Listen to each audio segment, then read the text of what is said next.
내게 없는 것에 자꾸 집중하면 안 됩니다. 그것은 악마의 속삭임이에요. 너 저거 없지? 너 저 사람 부럽지? 저것만 있으면 딱 좋겠지? 이거는 우리 내면에 침투해 들어오는 속삭임이에요. 우리는 내가 가지지 못한 것에 집중하는 순간 내가 가지고 있는 것은 하나도 눈에 안 보이게 됩니다. 르네 지네르라고 하는 프랑스 철학자가 사람의 욕망 대부분이 남의 욕망에서 왔다고 말합니다. 그러니까 내가 원하는 바는 진짜로 내가 원하는 바가 아니래요. 남이 그걸 가지고 있으니까 내가 그걸 원한다는 겁니다. 냉면집에 가서 나 물냉 먹어야지 이렇게 생각하고 있었는데 그때 우연히 친구들이 들어와서 아줌마 비냉이요 다 그렇게 비냉 시키면 그 순간 나도 모르게 갑자기 비냉이 먹고 싶어져서 비냉을 주문하게 되는 경우가 그런 예라고 합니다. 나 혼자 객체로 있었을 때는 분명히 내가 원하는 게 있었는데 주변이 무언가를 욕망하는 걸 보고 나도 덩달아서 그것을 같이 욕망하게 된다라는 겁니다. 그래서 이걸 보고 모방 욕망이라고 부른대요. 모방 욕망. 남이 가진 것이 내 욕망이 되는 거죠. 사람의 이런 심리를 제대로 이용한 사업이 페이스북이라고 합니다. 남들이 올린 게시물, 남들이 올린 그 근사하고 예쁜 사진들, 영상들 이거를 볼 때 사람들의 마음에 모방 욕망이 자극되는 거예요. 나도 저 사람이 한 거, 나도 저 사람이 먹은 거, 나도 저 사람이 간 곳 똑같이 하고 싶다는 욕망이 생기게 되는 거죠. 이 모방 욕망이 페이스북, 인스타그램 이런 SNS 사업의 원동력이 된다고 합니다. 이걸 보면 사람들 심리 속에 내가 가진 걸 보고 산다기보다는 남이 가진 걸 보고 사는 심리가 있는 거예요. 참 신기하죠.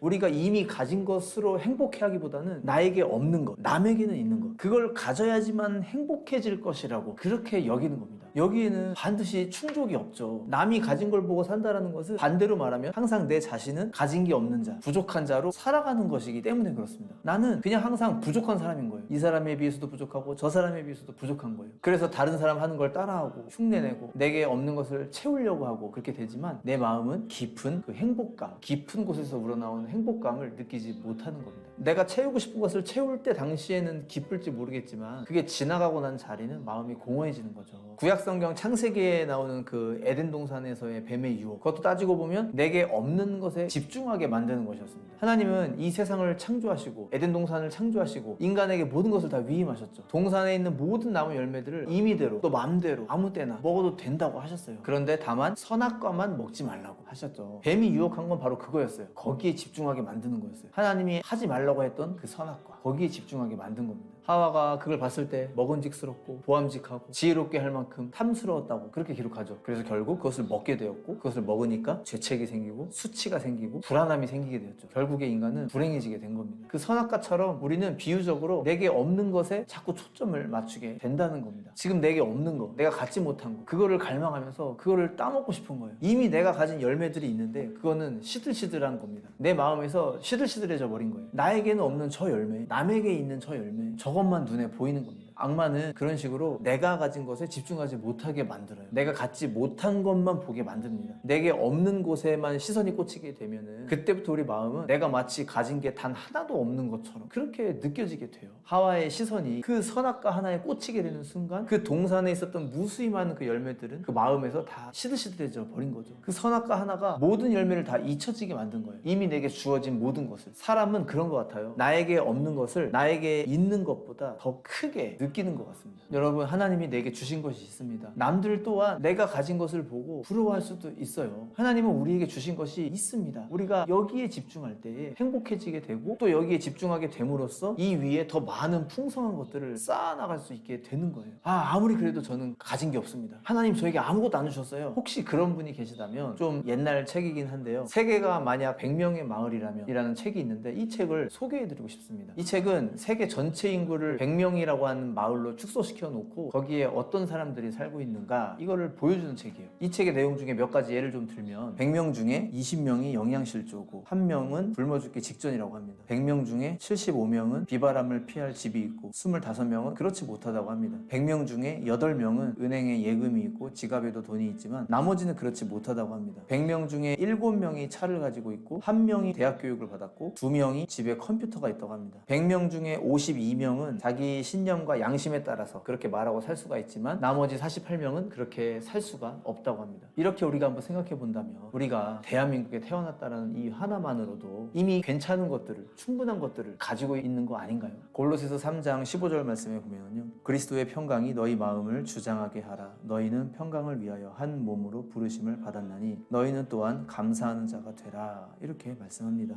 그리스도의 평강이 이 영상을 보시는 모든 분들의 마음에 넘쳐나시길 소망합니다. 예수님께서 우리에게 하시는 일은요, 우리 마음에 평강을 주시는 거예요. 그리고 감사하는 마음을 주시는 겁니다. 반대로 악한 마귀가 우리에게 하려고 하는 일은 내게 없는 것에 목매게 만드는 겁니다. 사랑하는 여러분, 내게 없는 것 때문에 불행해하지 마세요. 그거는 우리가 속는 겁니다. 악한 마귀는 태초부터 우리 마음에 그걸 흔들었어요. 하나님이 내게 주신 것을 보지 못하게 만들고 내게 없는 것, 그것만 보게 만들었습니다. 여러분, 여기에 꼭 속지 마시길 바랍니다. 내게 없는 것 때문에 불행해지지 마시고 내게 있는 것으로 행복감을 느끼고 또 거기에 집중함으로써 더 풍성한 것들을 그 위에 쌓아나갈 수 있는 우리 모두가 다 되시기를 간절히 소망합니다. 감사합니다.